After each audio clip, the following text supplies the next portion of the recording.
All right, let's talk about the Buffalo Bills. Let's bring things home with the team that won the division last year. God, how many times have the Bills won this division I in a think row? it's I think it's five. Is it five in a row now?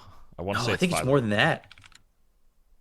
It can't go back further than 2019, and I think they were Let's they see. were a wild card in 2019. One, It's either four or two, five. three, four, five. Okay, so they are. It's five. They're going for six. They were second in 2019. You are correct. Yes, because they were a wild card team that year. This Sean McDermott's ninth season as their head coach, almost a decade, which is you know, longevity in this league that is worth giving an applause to. If you're sticking around on the same team for 9 seasons, it's pretty incredible.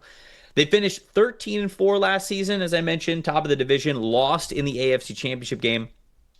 The 2024 offensive grade with MVP Josh Allen as their quarterback, 81.0, which is tied for seventh in the NFL. Their defensive grade, 59.7. That was 28th in the league. We do still have their win total, their projected win total above that 11 and a half number, just above it at 11.6. Dalton, your thoughts on the Bills? Feels like for the last 3 or 4 years, you've been talking about this team as a potential Super Bowl team. There have been a lot of people, myself included, who during that stretch have picked the Buffalo Bills to make it to the Super Bowl, and it just has not happened.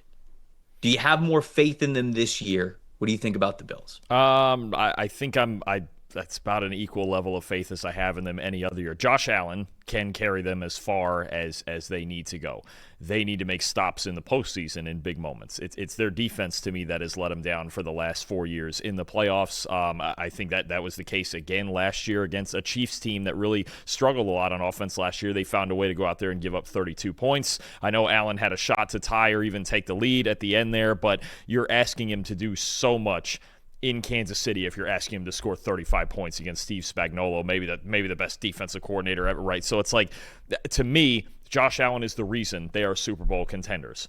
And there are other reasons in these postseason games, especially on defense, that they just haven't gotten there. Right now, I still have my questions about that. I like a lot of the moves they've made in the offseason. Their defensive line is loaded up with both veterans and 3 rookies that they drafted. Hopefully, Matt Milano is healthy this year and can play all 17 games and be the Matt Milano that we know he can be. But I got major questions in this secondary. Maxwell Hairston has not taken a preseason snap with a knee injury. Tre'Davious White, who they re-signed this offseason, they got him back. He just suffered a leg injury last week, and there's no timetable for his return. This secondary is going to continue to be a concern for me. And last year, they had the second lowest coverage grade in the NFL. I've got Christian Benford. I've got Taron Johnson. And at this point, I really have no idea what else they have in the secondary. Maxwell Hairston was obviously drafted in the first round to be that second outside cornerback, and he's yet to play at all. So I still have the same concerns I always have with the Bills. And I think as far as Josh Allen and the MVP debate and all that 13-4 record, if Josh Allen suffered a season-ending injury tomorrow, I think that record would flip and they'd win about 4 games. That's how I think, yes, the numbers and Lamar, and we can debate numbers all day and which years which guys should have won the MVP. I'm actually with, I think between Allen and I would argue Joe Burrow as well, considering their supporting cast, and Allen's is a little better offensively than, Burrow's got the receivers, but I think Allen's the most valuable player to his team in the NFL, if that makes sense. I mean, you look at a guy, they were 17th in receiving grade last year. Their offensive line is solid. I wouldn't put it as good as Philadelphia or Detroit or teams like that in years past, but it's solid and they do have balance. But everything about them, to me, is because of number 17, right? And there's just been other reasons in these postseason games. I'm not a fan of blaming Josh Allen for their lack of being able to win the AFC, make and win the Super Bowl, all of that. He's the reason they go, and they still have to fill in the holes, and I'm worried again about this defense. Yeah, I think the offensive line, especially the offensive tackles, I really like. I mean, Deion Dawkins is fantastic, and then Spencer Brown had a phenomenal year last season. So I love what they've got to tackle. I think the offensive line is solid overall. Again, is the best in the NFL? No, but I think that it can be top 10, certainly, as they proved at points last season. For me, the offensive weapons sort of go as Keon Coleman goes. If Keon Coleman takes that next step and becomes that wide receiver 1 for this team, I think everything looks better, right? I think you feel better about where you're positioning Khalil Shakir and how much you want to give him targets and volume and things like that. You start to feel really good about the situational football that you can play with Josh Palmer, who you brought in free agency. You've got Curtis Samuel as well. You brought in Elijah Moore. They've got a lot of depth at the running back position, headlined by James Cook. So I'm really not worried about, and of course the tight ends as well. Dawson Knox, Dalton Kincaid, those are guys that can certainly get in the mix and be really valuable receivers for you. And I think that it's going to be fun watching those two tight ends play again in this offense here in 2025. So I think the offense is going to be fantastic for this Buffalo Bills team. It just comes down to, you're right, the defense. I'm worried about the secondary. I'm worried about the safeties in particular. Are they going to get enough impact play from that safety position? The linebackers are pretty much the same. The defensive line is pretty much the same outside of the depth. You drafted guys like Deion Walker and Landon Jackson and TJ Sanders. Shout out Bull Rush McIntyre. NFL Stock Exchange podcast listeners know what I'm talking about there. You brought in Joey Bosa too. But it's a lot like the potential front four. I mean, Joey Bosa obviously is in that lineup if he's fully healthy, but like Greg Rousseau, Daquan Jones, Ed Oliver, AJ Epinesa, like a lot of those guys have been around for a while. And I think I agree with you. And I hope that Buffalo Bills fans don't necessarily think that this is insulting, but I don't think the Bills' chances to win the Super Bowl are any better this year than they were the last 2 or 3 years. It's basically the same. Like, I really do think, I agree with you completely. It's basically the same to me. It is simply down to, can you beat Kansas City in the playoffs? You will have to play the Chiefs. It will either be in Buffalo or in Arrowhead. One of them, doesn't matter. Can you beat the Chiefs? And I think they have just as good of a chance this year as they had in previous years. Now, a better chance, a worse chance, I don't know. It's probably pretty much the same. It's just about going and getting it done. And I hope they do, because one thing that, as I don't have any ties to the Buffalo Bills. I'm just somebody who enjoys and loves the game of football and certainly appreciates when it's done at a really high level. I would hate for this elongated winning window for the Buffalo Bills to close and for them to have not even played for a Super Bowl. That would suck.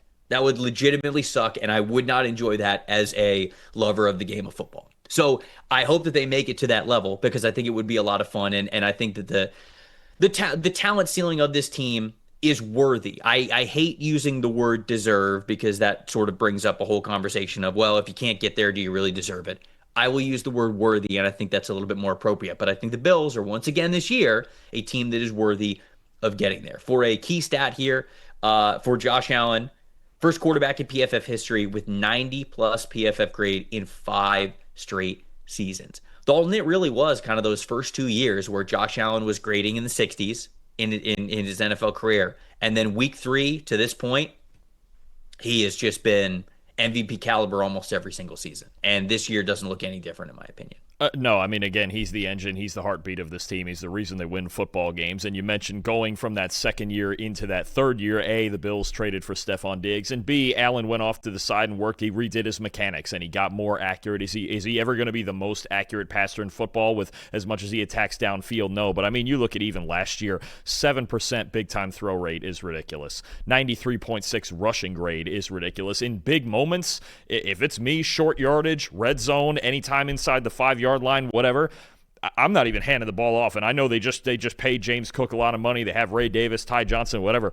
I'm letting Josh Allen keep it, because, I mean, that's essentially, he's an even better version of what Cam Newton was back in the day for Carolina. I really mean that. Plus, he turned in the lowest turnover-worthy play rate of his career last year. So anybody thinks, the interceptions or this or that are the problem, it's not. Josh Allen's just one of the elite playmakers in the NFL. He's unquestionably top 4, whatever order you want to put the top 4 quarterbacks in, whatever. We've had enough arguing about that. But Josh Allen as a dual threat, and again, it's just the engine of this entire football team.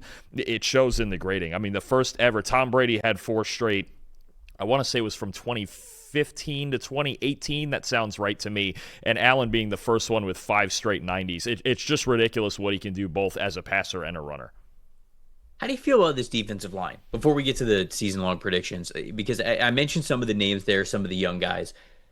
Greg Rousseau, in my opinion, is sort of the star here, right? Everything kind of goes around, him having that inside-out versatility.